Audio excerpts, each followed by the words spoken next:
දැනටමත් උසස් පෙළ හදාරන කලා විෂය ධාරාවෙන්ද? නැත්නම් ඔයා කලා විෂය ධාරාවෙන් උසස් පෙළ හදාරන්න බලාගෙන ඉන්නවද? එහෙනම් මේ තමයි ඔයා වෙනුවෙන්ම නිර්මාණය කරපු ගුරුළු ටීවී අද ඔයා වෙනුවෙන් ගෙනත් තියෙන්නේ.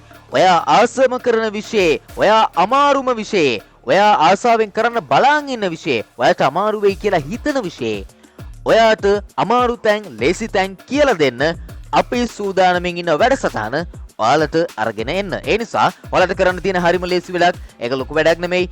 ඔයාලට අමාරු සබ්ජෙක්ට් මොනවද කියලා කමෙන්ට් ලිස්ට් එකේ දාගෙන යන්න. අපි ඔයාලට අමාරු තැන් අමාරු විෂයන් වල කියා දෙන්න සූදානම්. ඒ වගේම ඔයා මේ විෂය තවත් රසවත් ඉගෙන ගන්න කැමති නම්, ඔයා ඉගෙන ගන්න විෂය තවත් ආසාවෙන් ඉගෙන ගන්න කැමති නම්, ඒ විෂය මොකක්ද? ඔයාට අවශ්‍ය පාඩම මොකක්ද? ඔයාට තේරෙන සහ නොතේරෙන තැන් මොනවද? ගැටලු තියෙන තැන් මොනවද? ඒව අපි කියලා දෙන්න සූදානම්. එහෙනම් ගුරුළු ටීවී නාලිකාවත් එක්ක එකතු වෙලා ඉන්න ඔයාට Tamanගේ සබ්ජෙක්ට් එකේ තියෙන ගැටලු සහ ඉගෙන ගන්න ආසාවෙන් බලන් ඉන්න ඔයාට තවත් ආසාවෙන් Tamanගේ සබ්ජෙක්ට් එක ඉගෙන ගන්න කොහොමද කියන්න අපි සහයෝගය දෙන්න සූදානම්. මේ ගුරුළු ටීවී වෙනුවෙන්ම අරගෙන ආපු නාලිකාවක්. ඒ නිසා අමතක නොකර කමෙන්ට් ලිස්ට් එකේ කමෙන්ට් එකක් දාගෙන යන්න. යාළුවන්ටත් ෂෙයා කරන්න.